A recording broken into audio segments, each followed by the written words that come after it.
नमस्कार, जन सेतु के खास प्रोग्राम एनएनए यानी नेशनल न्यूज एनालिसिस पे आपका स्वागत है। यहाँ हम बात करेंगे आज की तमाम खास खबरों की। क्या कुछ आज पूरा दिन सुर्खियों पे रहा, तो वही हम शुरुआत करेंगे उत्तर प्रदेश की खबर से। उत्तर प्रदेश में एसटीएफ ने राजस्व लेखपाल भर्ती परीक्षा में गड़बड़ी फैलाने वाले सोल्वर गैंग के खिलाफ बड़ी कार्रवाई की है। एसटीएफ ने आज राज्य के अलग अलग जिलों में सोल्वर गैंग के लोगों की धरपकड़ की। इस मामले में अब तक एसटीएफ ने 21 लोगों को अरेस्ट किया है। वहीं कानों में ब्लूटूथ लगाकर लेखपाल परीक्षा दिए जाने का वीडियो भी सामने आया। एसटीएफ ने इस डिवाइस के बारे में एक सोल्वर से पूरी जानकारी दी है। आप भी देखिए वीडियो। ये देखो सज्जी है, ये सब डिवाइस है। अभ्यर्थियों को अनुचित नकल कराने का प्रयास करेंगे। इस प्रकार के गैंग्स की गिरफ्तारी हुई है। कुल 21 व्यक्ति पूरे उत्तर प्रदेश में विभिन्न स्थानों से गिरफ्तार हुए हैं। उसको निकालो, आप निकालो, देखो इसको, तुम इधर देखो, निकालो उसको, ठीक है, निकालो कहाँ से कहाँ है, देखो ये सब दिखाना कहाँ है, ये देखो सज्जी है, ये सब डिवाइस है। ये इस पूरे मामले को लेकर जांच की जा रही है। आज यूपी में हुई लेखपाल भर्ती परीक्षा में सोल्वर गैंग की धरपकड़ के लिए यूपी एसटीएफ ने कई जगह छापेमारी की है। एसटीएफ की मेरठ यूनिट ने बागपत की छपरौली में छापेमारी की। वहीं प्रयागराज यूनिट ने 10 लाख में ब्लूटूथ डिवाइस लगाकर परीक्षा पास कराने वाले 7 लोगों को गिरफ्तार किया है। वह थाना कल्याणपुर की पुलिस ने सचिन वर्मा पुत्र सुनील वर्मा निवासी फतेहपुर को लेखपाल परीक्षा में ब्लूटूथ व मोबाइल फोन के सहित रंगे हाथों गिरफ्तार करते हुए परीक्षा में इनलीगल मीन्स के सहारे से परीक्षा देते हुए गिरफ्तार किया गया। उपरोक्त दोनों व्यक्ति इलाहाबाद में बैठे हुए मुख्य सोल्वर विजयकांत पटेल पुत्र इंद्रजीत पटेल निवासी प्रयागराज के संपर्क में थे। वह अवैध मीन्स से परीक्षा को दे रहे थे। दोनों व्यक्तियों को पकड़कर संबंधित थाने में लाकर अभियोग पंजीकृत करते हुए अग्रिम विधिक कार्रवाई की जा रही है। आइए बढ़ते हैं अगली खबर की ओर। मुजफ्फरनगर के सिंगर और इंडियन आइडल फेम फरमानी को नया फरमान मिला है। फरमान गीत संगीत से तौबा करने का। दरअसल कावड़ यात्रा के दौरान हर हर शंभू भजन गाने पर यूट्यूब सिंगर फरमानी को देवबंदी उलेमा ने नसीहत देते हुए कहा कि इस्लाम में किसी भी तरह का गाना नहीं गाना चाहिए, ये इस्लाम के खिलाफ है। इंडियन आइडल और यूट्यूब फेम फरमान नाज को लेकर एक बड़ी खबर सामने आई है। बताया जा रहा है कि अब वे कट्टरपंथियों के निशाने पर आ गई हैं। दरअसल बीते दिनों मुजफ्फरनगर की इंडियन आइडल फेम फरमान नाज ने हर हर शंभू गाना रिकॉर्ड करके यूट्यूब पर अपलोड किया था, जिसके बाद बताया जा रहा है कि वो उलेमाओं के निशाने पर आ गई है। ये सोच के नहीं गाते कि भाई हम किस धर्म से हैं, हम क्यों गा रहे। तो देखो जी, कलाकार का कोई धर्म नहीं होता। हम जब अपने स्टूडियो में रहते हैं, अपना जब काम करते हैं, तो हम ये भूल जाएं कि हम कौन है। हम कलाकार हैं, तो हम सिर्फ ये समझ के गाते हैं कि हमारा काम है लोगों को अच्छा सुनाने का, क्योंकि वो हमारा इंतज़ार करते हैं हमारे जो ऑडिशन है कि कुछ नया लाए। तो इसी वजह से हम कव्वाली भी गाते हैं। हमारा कव्वाली का भी चैनल है नाज नज़म के नाम से, और हमारा भक्ति का भी चैनल है। तो हम सभी तरह के उन पे अपने अपने अच्छे कभी भजन कव्वाली और म्यूज़िक के साथ अच्छे से अच्छे गाने उनको देते हैं। तो हम सिर्फ कलाकार हैं, इसलिए हम सब चीज़ गा लेते हैं। फरमान नाज के हर हर शंभू की एक और लोग जहां काफ़ी सराहना कर रहे हैं, वहीं देवबंद के उलेमा मुफ्ती असद कासमी ने कहा कि वो इस्लाम में नाच गाना बिल्कुल जायज़ नहीं समझते हैं। शरीयत इसकी इजाज़त भी नहीं देता है। जिस औरत ने ये काम किया है उसे अल्लाह से तौबा करनी चाहिए। उलेमा मुफ्ती असद कासमी ने अपने दिए बयान में कहा कि इस्लाम में किसी भी तरह का नाच गाना जायज़ नहीं है। जो भी नाच गाना करते हैं या गाना गाते हैं वो जायज़ नहीं है, ये हराम है। हराम के काम से मुसलमानों को परहेज करना चाहिए। इस औरत ने जो गाना गाया है वो जायज़ नहीं है, ये हराम है, उसे अल्लाह से तौबा करनी चाहिए। जी डिमांड तो जब लड़के के प्रॉब्लम थी हलक में, तो बस यही करे थे कि भाई इसके ऑपरेशन के पैसे लाओ, घर से लाओ पैसे, क्योंकि डॉक्टर ने बहुत पैसे बता देते ऑपरेशन के। हलक फटा हुआ था उसका, नाक का मुंह का रास्ता एक था बिल्कुल। तो मैं कहूँ थी भाई मेरे माँ बाप कर्जा करके तो मेरी शादी करी कैसो मतलब मैं कहाँ से लाऊं। फिर और दुखी करने लगे उनको, उनका बहाना मिल गया। फिर मैं घर पर आ गई तो कुछ आता पता लिया ही नहीं। कुछ दिनों के बाद उन्होंने शादी कर ली। फिर वहाँ तो जाने का आसरा ही खो गया। फिर अपने ऊपर वाले ने आवाज़ दे रखी थी तो वीडियो बनाने लगे। आप इंडियन आइडल में गए थे, वहाँ से इंडियन आइडल आपको बीच में छोड़ के आना पड़ा, क्यों? जी मुझे गोल्डन टिकट मिल गया था अगले राउंड के लिए, और मेरे लड़के का जो था ऑपरेशन था, तो इस वजह से हम दोनों बहन भाई गए थे फरमान, तो घर वापस आ गए थे क्योंकि अपने बेटे का ऑपरेशन करवाया था मैंने। अच्छा, तो एक बच्चे की वजह से बीच में छोड़ के आना जी आना पड़ा। अगले राउंड में भी जा नहीं पाई थी, गोल्डन टिकट भी बस यूँ ही रह गया। जब बच्चे से अच्छा तो कुछ होता ही नहीं, तो इसलिए अपने बेटे के ऑपरेशन के लिए मैं घर। वहीं फरमानी नाज ने कहा, मैंने ये पहला गाना लता जी का गाया है जो खूब वायरल हो रहा है और लोग खूब शेयर कर रहे हैं। वहीं परिजनों का कहना है कि एक राहुल नाम का लड़का आया था जिसने लड़की के गुनगुनाने का वीडियो बनाया है और अपलोड कर दिया, जिसके बाद वो खूब शेयर हुआ है। मेरी लड़की ने न तो कोई गाना गाया है और न ही कोई संगीत गाया है। बता दें कि ये गाना यूट्यूब पर खूब वायरल हो रहा है। इसके अलावा इंस्टाग्राम और सोशल मीडिया पर भी ये शेयर किया जा रहा है। अब इस गाने को लेकर उलेमाओं की नाराज़गी सामने आई है। क्या कोई टीचर बेरहम हो सकता है, वो भी इस कदर कि अगर बच्चों को अक्षर ज्ञान नहीं है, वो पढ़ने में असमर्थ है, तो उन्हें सिखाने की जगह पर उन पर थप्पड़ों की बारिश कर दे। ऐसा ही एक वीडियो इंटरनेट पर तेजी से वायरल हो रहा है जिसमें एक टीचर ने एक बच्चे को बुरी तरह से पीटा। एक तरफ बच्चों के लिए शिक्षा को मानसिक तनाव बोझ से हटाकर मनोरंजन के माध्यम से बच्चों को शिक्षित किया जा रहा है, वहीं दूसरी तस्वीर रतलाम जिले के एक शासकीय प्राथमिक विद्यालय की सामने आई है जिसमें मासूम छात्रा पर शिक्षक इस कदर टूट पड़े कि जो भी इस मंजर को देखे सहम जाए। वायरल वीडियो में शिक्षक एक 8 से 9 साल की बच्चे को स्कूल में दनादन थप्पड़ जड़ते नजर आ रहे हैं। न सिर्फ एक छात्रा बल्कि दूसरे अन्य बच्चों को भी उनकी गलती की ऐसी ही बर्बरता वाली सजा मिल रही है। बेदर्दी से शिक्षक छात्रा को थप्पड़ पर थप्पड़ जड़ते ही जा रहे हैं। दरअसल छात्रा की पिटाई वाला वीडियो सोशल मीडिया पर तेजी से वायरल हो रहा है। ये पिटाई का वीडियो जिले के मामटखेड़ा के शासकीय कन्या प्राथमिक विद्यालय का बताया जा रहा है। यहाँ एक छात्रा की शिक्षक ने बड़ी ही बेरहमी से पिटाई की है। शिक्षक का नाम जेके मोगरा बताया जा रहा है। वहीं वायरल वीडियो में दिखाई दे रहा है कि सिर्फ अक्षर नहीं पहचानने पर शिक्षक मासूम छात्रा पर टूट पड़े और दे दनादन थप्पड़ जड़ दिए। वायरल वीडियो सामने आने के बाद अब प्रशासन भी हरकत में आ गया। प्रशासन ने इस मामले में जांच के बाद आगे की कार्रवाई की बात कही है।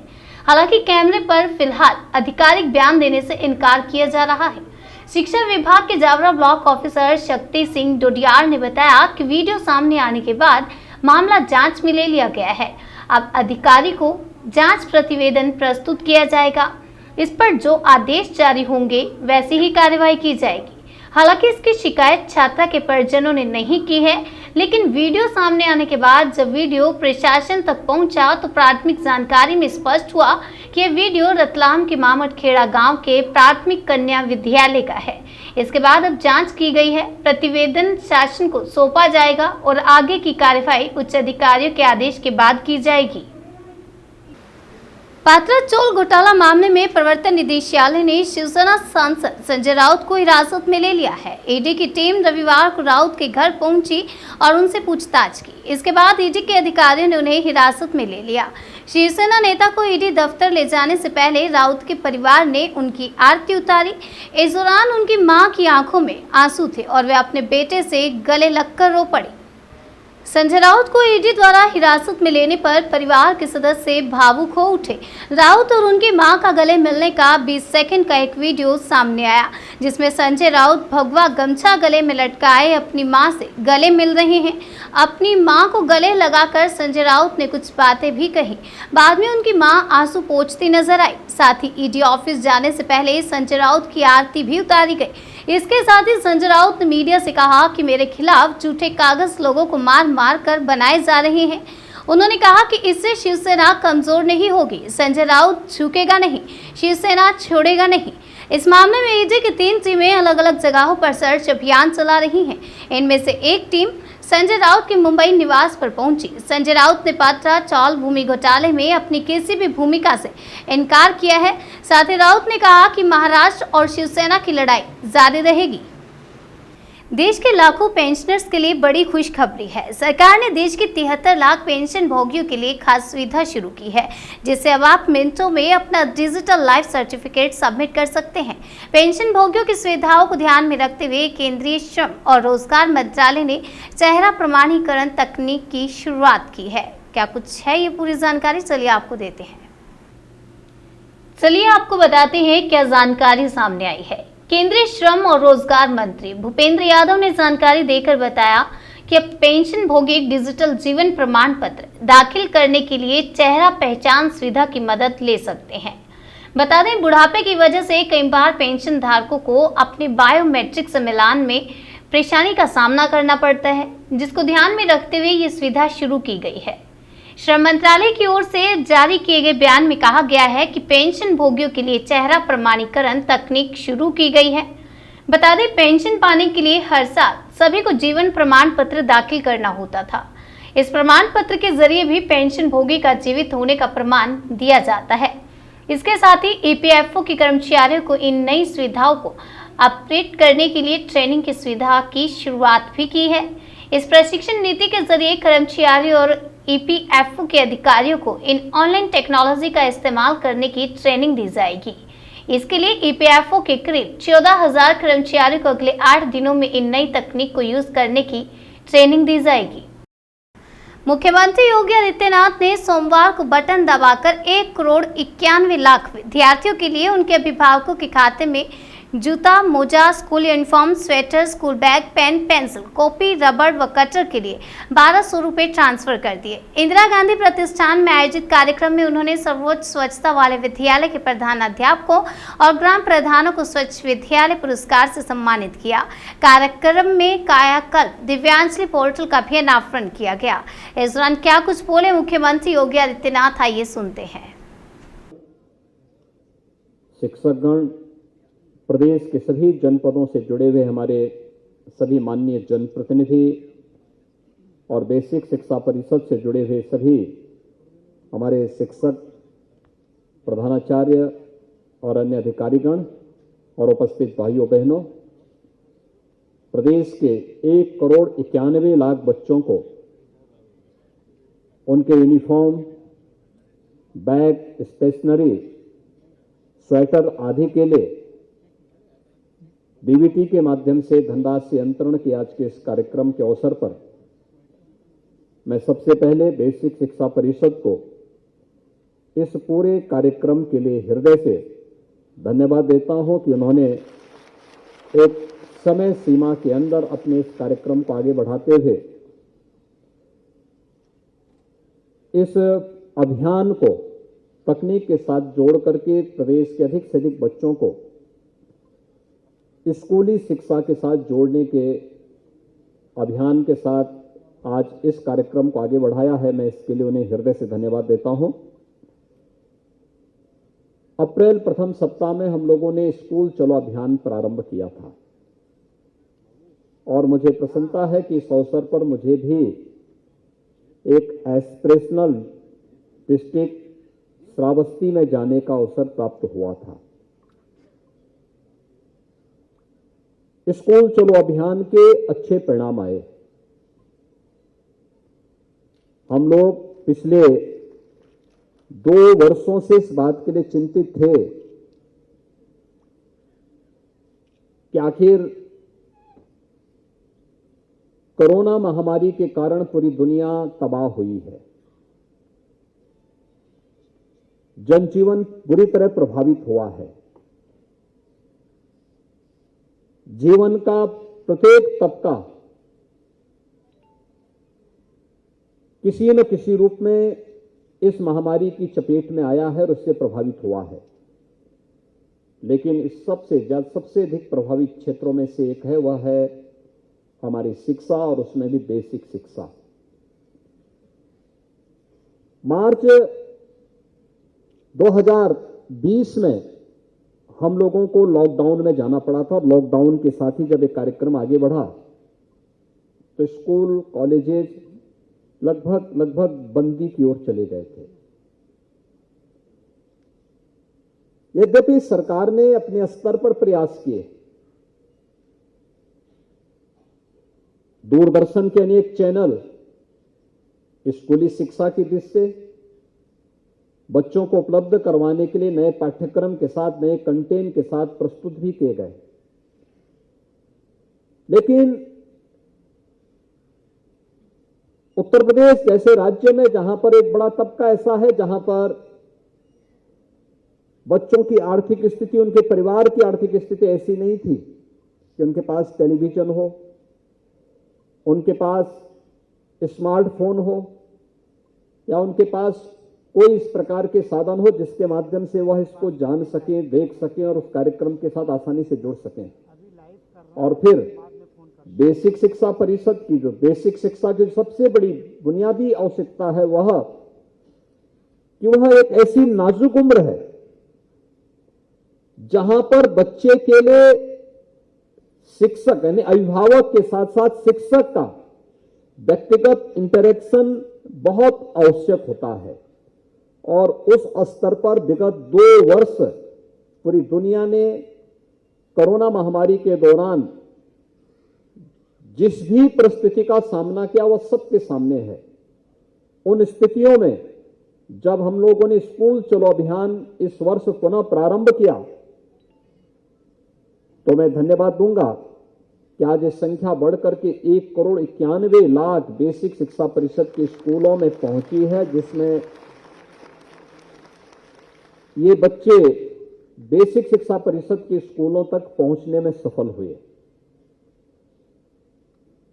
इन बच्चों के लिए uniform, bag, books, shoes, sweater, ये सभी चीज उपलब्ध हो जाए। 2017 के पहले मुझे प्रदेश के अंदर कई जनपदों में जाने का अवसर प्राप्त हुआ था और 2017 में मैं इस बात को देखता था कि पहले तो स्कूलों की स्थिति बहुत अच्छी नहीं थी। बहुत सारी जगह स्कूलों में भवनों पर बड़े बड़े पेड़ उगे हुए थे। कुछ जगहों पर ये पता ही नहीं लगता था कि ये विद्यालय है या कोई बाग है। झाड़ी के बीच में जैसे तैसे बच्चे स्कूल भी आते थे। कहीं शिक्षक है तो छात्र नहीं, कहीं छात्र है तो शिक्षक नहीं, कहीं भवन है। तो ये दोनों चीजें नदारद होती हुई दिखाई देती थी। बच्चों के लिए सेपरेट टॉयलेट नहीं थे, बालक और बालिकाओं के लिए पेयजल की व्यवस्था नहीं थी। और उस समय हम लोगों ने एक अभियान चलाया था जिस प्रदेश में 2017 तक पहुंचते पहुंचते बच्चों की स्थिति यह थी कि स्कूल जाएं, गांव का एक सामान्य गरीब से गरीब व्यक्ति भी अगर उसके विद्यालय में प्राइवेट स्कूल किसी ने खोला है और वह एक सामान्य अभाव में चल रहा है तो गांव का वह व्यक्ति उस प्राइवेट स्कूल में बच्चों को भेजना उचित समझता था, उसको वह विश्वसनीय लगता था बशर्ते बेसिक शिक्षा परिषद के स्कूल में भेजने की बजाय। लेकिन पिछले 5 वर्षों में आपने मेहनत किया, बेसिक शिक्षा परिषद को विश्वास का प्रतीक बनाया। 1,34,000 1,34,00,000 तक पहुंची हुई संख्या को आज आप लोगों ने 1,91,00,000 तक पहुंचाया है। यह आपकी एक उपलब्धि है। और इसमें स्कूल चलो अभियान, मुझे याद है जुलाई के प्रथम सप्ताह में हम लोगों ने 2017 में प्रारंभ किया था। 1,62,000 शिक्षकों की तैनाती बेसिक शिक्षा परिषद और माध्यमिक शिक्षा परिषद के स्कूलों में हम लोगों ने की। ऑपरेशन कायाकल्प के माध्यम से विद्यालयों में केंद्र और राज्य सरकार के साथ साथ जनप्रतिनिधियों ने, शिक्षा विभाग के अधिकारियों ने, पुरातन छात्रों ने, ग्राम पंचायत ने मिलकर के बुनियादी सुविधाएं दी और ऑपरेशन कायाकल्प में बहुत सारे विद्यालय आज दर्शनीय हुए। आज उन विद्यालयों में जाकर के कोई भी व्यक्ति अभिभूत होता है कि वास्तव में ये विद्यालयों की तस्वीर होनी चाहिए।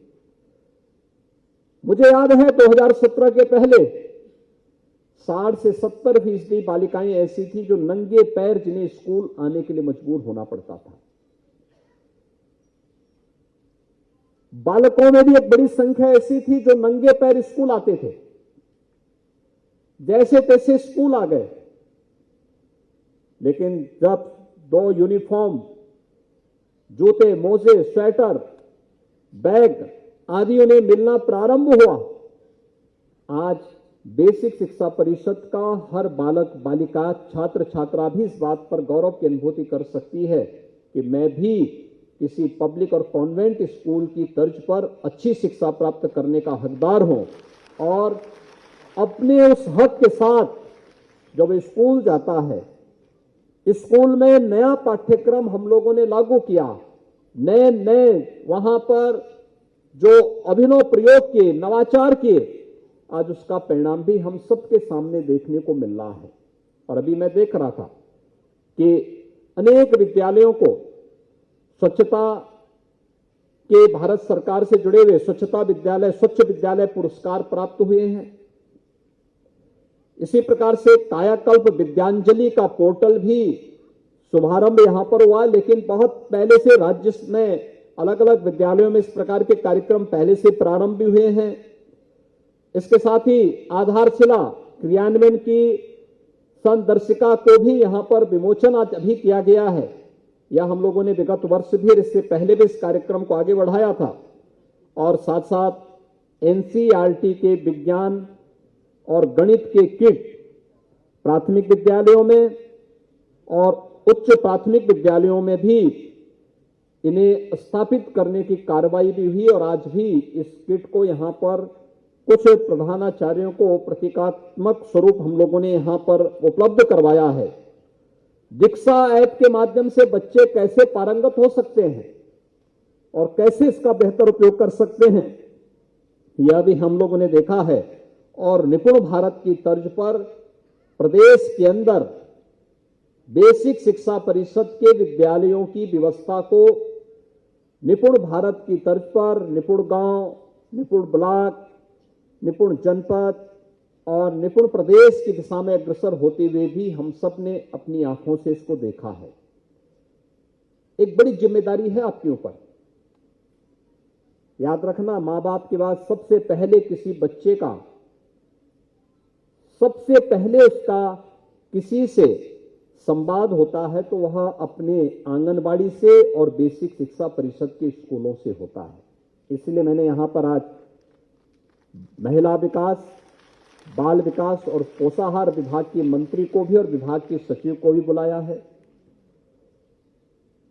माध्यमिक शिक्षा विभाग के मंत्री को और विभाग के अपर मुख्य सचिव को भी बुलाया है। उच्च शिक्षा विभाग के मंत्री को भी और विभाग के अपर मुख्य सचिव को भी बुलाया है, क्योंकि एक दूसरे के साथ जुड़ करके हम एक दूसरे का योगदान कैसे कर सकते हैं।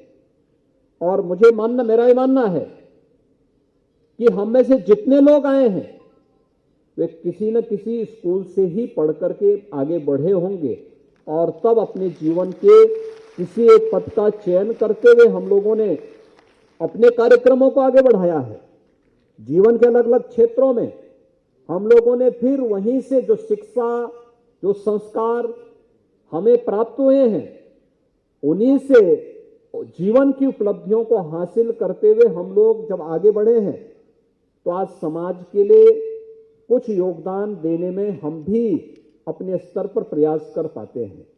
और आप तो सौभाग्यशाली हैं कि जीवन की बेसिक शिक्षा की उस आवश्यकता की पूर्ति करने के सबसे बड़े वाहक के रूप में आपको उस महत्तर जिम्मेदारी का निर्वहन अपने स्तर पर करना है।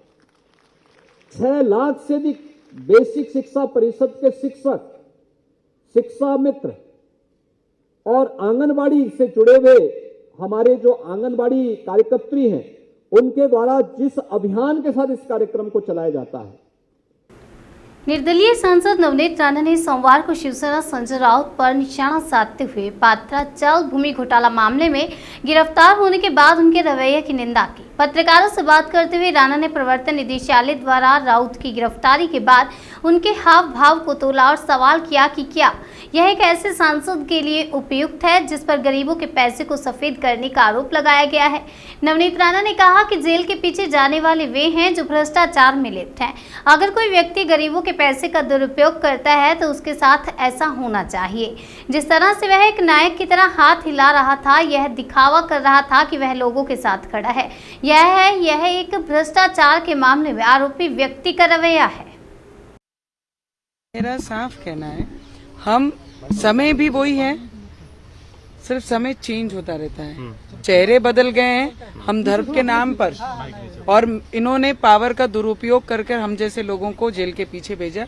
पर आज सच में जो जेल के पीछे जाने वाले हैं वो उन्होंने करप्शन किया है। अगर देश का पैसा कोई डुबाता है, गरीब की खून पसीने के पैसे अगर कोई इस तरीके से मिसयूज करता है तो उसके साथ में ऐसा ही होना चाहिए।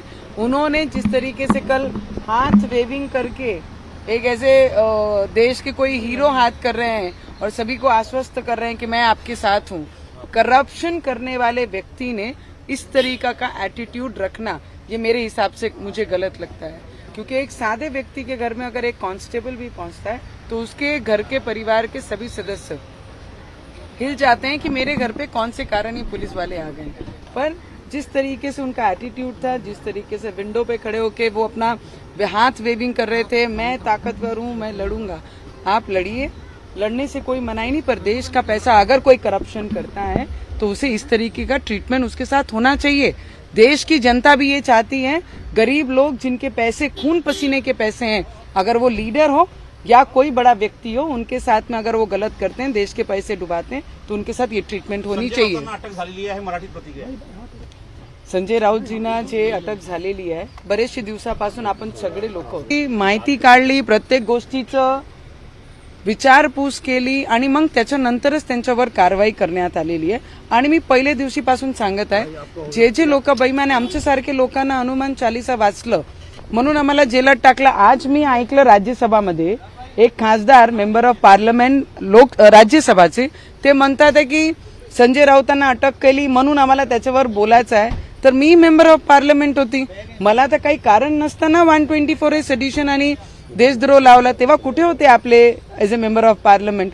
तर मला वाटते जेही कारवाई झाली ते योग्यपणे ईडी आपलं काम करत आहे आणि सुप्रीम कोर्टनी सुद्धा त्यांच्या बाजूनी निकाल दिलेला आहे की ईडी जे काम करत आहे ते नियम अनुसार काम करत आहे, ते इंडिव्हिज्युअल डिपार्टमेंट आहे, त्यांचं कर्तव्य ते बरोबरीने करत आहे। पण माझा एक प्रश्न आहे की जे महाराष्ट्राचे गोरगरिबांचे पैसे जर एखादा व्यक्ती या पद्धतीने मिसयूज करत असेल तर त्याला सजा झाली पाहिजे की नाही पाहिजे। मग मी असो की कोणी तिसरा व्यक्ती असो, त्याच्यासोबत ईडीनी असा व्यवहार केला पाहिजे की नाही केला पाहिजे। मला असं वाटते, ज्या आज शेतकरी आहे, आपण सगळे पत्रकार आहे, मला एक गोष्टी तुम्हाला सुद्धा विचारायची आहे की एक आता साधा पत्रकार जर आहे, त्यांना आज 2 मुलं जर त्यांचे असले तर एक मोठे शाळेमध्ये टाकणं कठीण आहे, आपलं घर घेऊन चालणं कठीण होऊन जाते फायनान्शियल क्रायसिसमुळे। आमच्या क्षेत्रात अमरावतीमध्ये 4 महिने पहिले एक पत्रकाराने सुसाईड केला, का? कारण परिवार चालू शकत नाही एवढा क्रायसिसमध्ये। पण एक पत्रकारांनी ज्यांनी आपलं भविष्य सुरुवात केली, पत्रकारांनी आज एवढी संपत्ती कुठून आली, त्याचा आन्सर त्यांच्याकडे का नाहीये? ज्या फ्लॅटमध्ये तुम्ही राहतात कुठून एवढं ट्रान्सफर झाले ते उत्तर तुम्ही देऊ शकत नाहीये। तर महाराष्ट्राची जनता, आणि चांगलं दादा त्यांनी म्हटलं त्या ट्विटमध्ये की महाराष्ट्र की जनता लढेगी, महाराष्ट्राची जनता लढणारी आहे। छत्रपती शिवाजी महाराजांनी आम्हाला लढणं शिकवलेलं आहे, अन्याय विरुद्ध आम्ही लढणारे लोक आहे, करप्शन करणारे लोकांचे विरुद्ध उभे राहून आम्ही लढणारे लोक आहे।